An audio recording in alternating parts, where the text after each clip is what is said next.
साथियों नमस्कार, वंदे मातरम, जय हिंद। मैं राजू मिश्रा, विश्व शक्ति पार्टी का प्रदेश उपाध्यक्ष हरियाणा और किसान मजदूर जागृति मंच का संयोजक,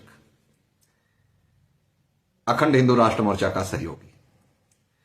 साथियों, आज जिस टॉपिक पे बात कर रहे हैं ये बहुत ही सेंसिटिव मामला है, बहुत गंभीर विषय उठाया हुआ है और उम्मीद करता हूं कि आप लोग इस गंभीर मामले को समझेंगे और अपनी फाइट करने में कुछ हद तक कामयाब भी रहेंगे और नाजायज वकीलों को पैसे देने से भी आपका बचाव होगा।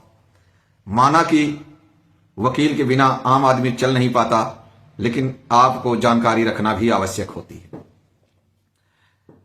लेकिन वीडियो शुरुआत करने से पहले आप सभी से एक ही गुजारिश, अगर आप फेसबुक पे देख रहे हैं तो हमारे पेज को फॉलो कर लें और अगर आप यूट्यूब पे देख रहे हैं तो चैनल सब्सक्राइब कर लें ताकि आपको इसका नोटिफिकेशन हमेशा टाइम पर मिलता रहे। जैसे कि साथियों आपको पता है कि बैंकिंग व्यवस्था में JFM चल रहा है। जे भी जा चुका है यानी जनवरी भी जा चुकी है, F भी जा चुका है यानी फरवरी भी जाने वाली है, 2-3 दिन बाकी हैं। इसके बाद तांडव सत्र या तांडव मास आपके साथ में शुरू होने वाला है, जिसकी कुछ झलकियां आना शुरू हो गई हैं। तो ऐसे में मैंने सोचा कि आज आपको जागरूक करने के लिए यह वीडियो अति आवश्यक होगा और यह आपके बचाव के लिए बहुत हद तक प्रभावी होगा। साथियों, अब NBFC फाइनेंस कंपनियों ने एक नया खेल शुरू किया है। वो आपके पास साम दाम दंड भेद एन केन प्रकारेण अपनी रिकवरी चाहते हैं और मार्च के महीने में सबसे ज्यादा रिकवरी करना बैंकों का मुख्य उद्देश्य होता है, मेन टारगेट होता है। इसके दरमियान बैंक लीगल अनलीगल सारे हथकंडे अपना लेते हैं। आम आदमी को पता नहीं होता है, आम आदमी फंस जाता है और घबराहट में अपना सब कुछ गंवा बैठता है, यहां तक कि जान गंवा करके भी आपको कर्ज से मुक्ति नहीं मिलती।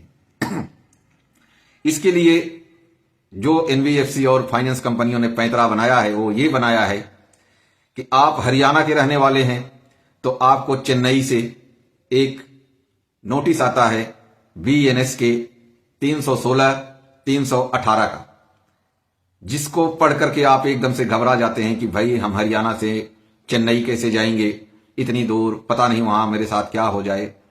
ये तमाम तरह की आप बातें सोचने लगते हैं और आप अत्यधिक परेशानी में फंस करके आप अपना धन भी गंवाते हैं, समय भी गंवाते हैं और अपना बचाव भी नहीं कर पाते। इससे बचने के लिए आपको क्या करना है, इसका पोस्टमार्टम कर रहे हैं। आप लोगों को एक एक बात को समझना है। माना कि वीडियो थोड़ी सी लंबी हो जाएगी, लेकिन आपके भविष्य को देखते हुए मुझे इसको बकायदा डिटेल में आपको समझाने का बीड़ा उठाना पड़ा।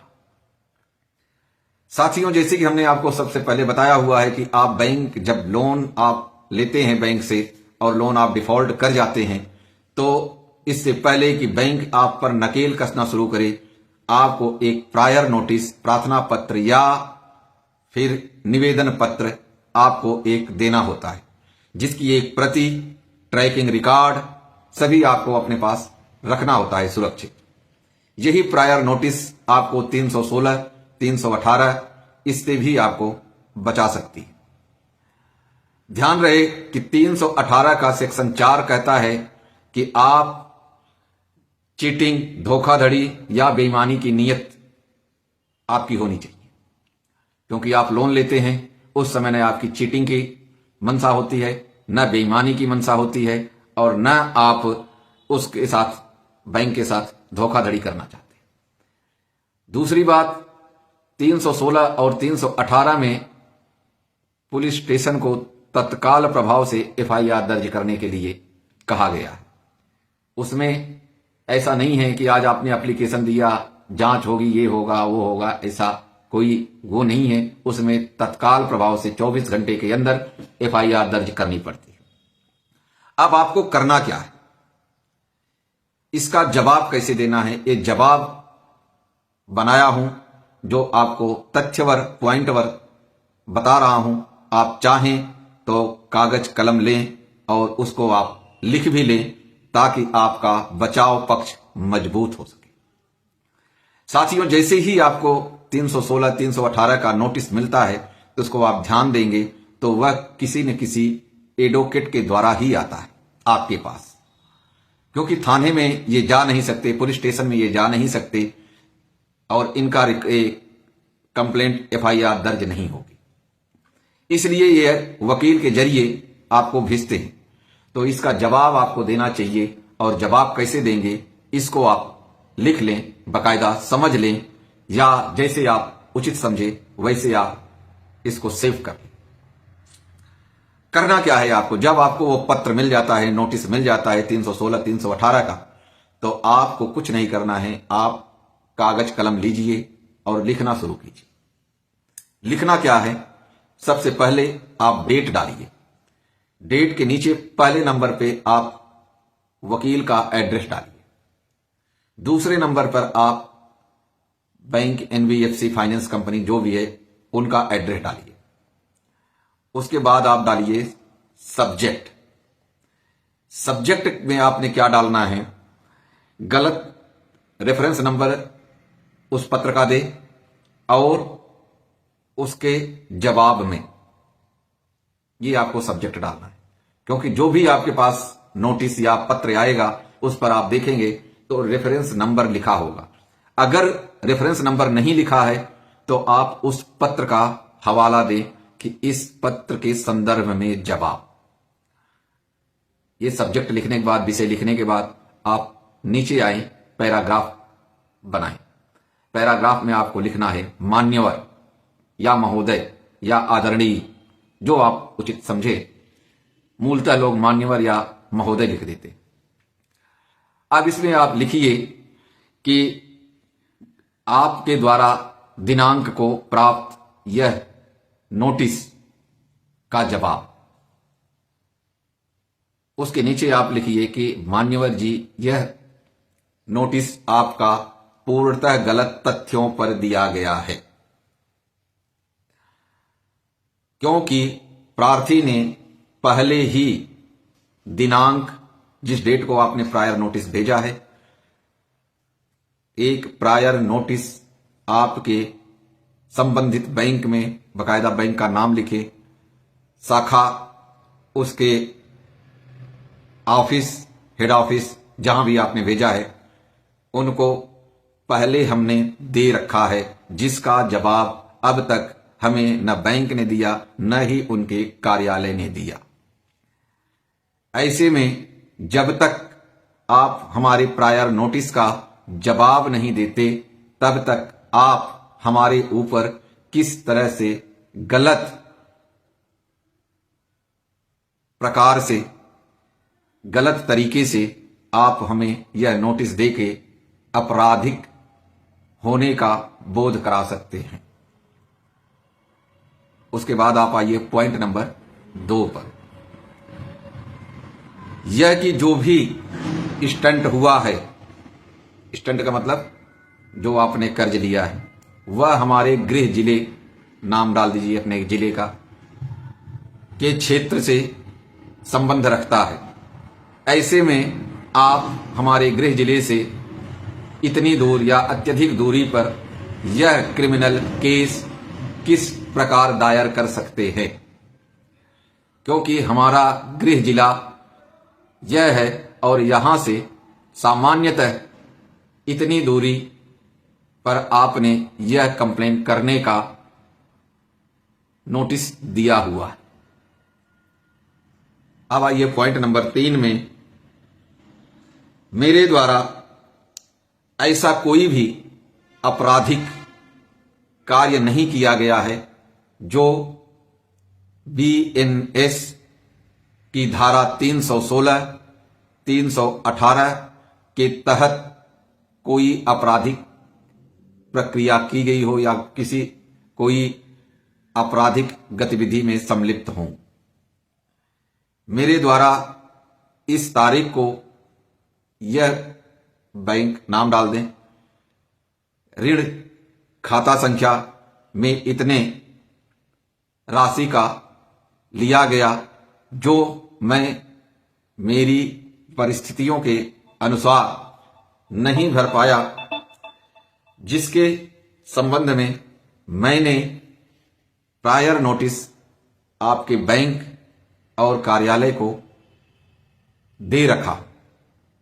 उसके बाद आइए नंबर 4, यह सबसे मेन पॉइंट है, ध्यान रखना, यह कि माननीय सुप्रीम कोर्ट की, अब उसमें आपको 2 जजमेंट का हवाला देना है।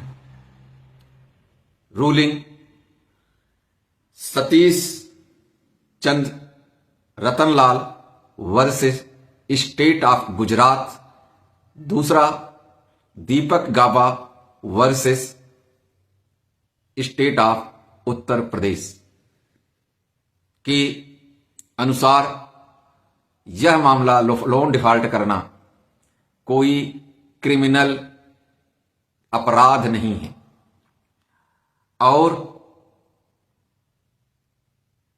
मैंने मेरी परिस्थितियों से अवगत कराते हुए प्रायर नोटिस जो आपने भेजा है बैंक को और बैंक के कार्यालय को अवगत करा चुका हूं, जो कि साथ में संलग्न है। उसके बाद आइए आपकी बैंक एनबीएफसी कंपनी ने यदि आपके ऊपर 138 या सेक्शन 25 आर्बिट्रेशन जो भी कार्रवाई की है उसका आपने जवाब दिया है, वो भी उसमें मेंशन कीजिए कि यह कार्रवाई बैंक ने मेरे ऊपर किया है, जिसका जवाब प्रार्थी के द्वारा दिया जा चुका है। उसके बाद आप आइए यह कि लास्ट पॉइंट में आप आइए, यह कि मेरी विधि की रक्षा को ध्यान रखते हुए आप यह गलत कार्रवाई ना करने का ध्यान रखें और जब तक आप हमारे द्वारा प्रेषित प्रायर नोटिस का जवाब नहीं देते तब तक आपका यह नोटिस बीएनएस की धारा 316, 318 पर कानूनी कार्रवाई करना पूर्णतः निराधार और मिथ्या होगा।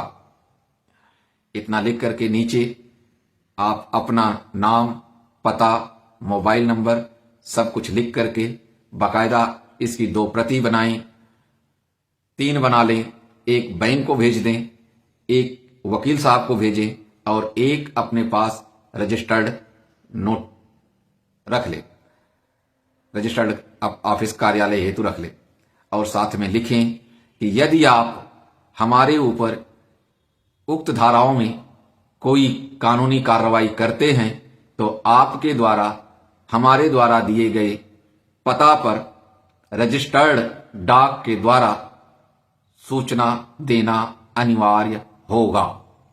यह लिख करके आप उन्हें भेजें और यकीन मानिए आपको दोबारा वो नोटिस देने की हिम्मत ही नहीं करेंगे। और चलो 1% हम मान भी लेते हैं कि अगर उन्होंने आपको नोटिस दिया तो नोटिस देने का मतलब है कि वो कोर्ट में जाएंगे।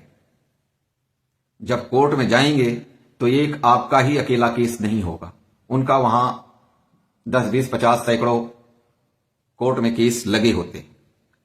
और जब आप अपना पक्ष रखने के लिए, क्योंकि बीएनएस की धारा 223 आपको पक्ष देने का अधिकार देती है और आपको वहां जाने की भी जरूरत नहीं है कि आप चेन्नई या मद्रास जाएं, वहां जाने की भी आपको जरूरत नहीं है। आप अपने स्तर पर अपने गृह जिला में एक वकील करें और ये सारी चीजें जैसे आपके पास आई हों और जो आपने किया है ये सारे कागज इकट्ठा करके वकील साहब को दें। वकील साहब आपका पक्ष बीसी के द्वारा या जैसे भी उनको उचित लगेगा वो आपका पक्ष रखेंगे। और यकीन मानिए, जब आपका ये सारा बनाया हुआ रिकॉर्ड वकील साहब रखेंगे तो आपका केस तुरंत प्रभाव से खारिज भी हो जाएगा और उसमें आप अपनी हरासमेंट का कंपनसेशन भी मांग सकते हैं, जो कोर्ट के ऊपर डिपेंड होता है कि कोर्ट आपको दे न दे, ये मैं नहीं कह सकता। लेकिन आपका केस जरूर खारिज हो जाएगा। और आपको एक चीज बता दें कि जब आप ये 316, 318 का आप जवाब देंगे तो उसमें यह भी जिक्र जरूर करें कि आपको वह नोटिस ईमेल पे आया है, टेक्स्ट में आया है या व्हाट्सएप पे आया है, किस तरीके से आया है, इसका भी ब्यौरा जरूर डालें। तो दोस्तों, उम्मीद करता हूं कि आज आपको इस तरीके से जो जानकारी दिया आप इसको समझ गए होंगे और अपनी प्रक्रिया जरूर बताएं, अपना बचाव रखें। बहुत सारे दोस्तों का मैसेज आता है व्हाट्सएप पे, कॉल भी आती है कि सर आपका रोज एक वीडियो आना चाहिए।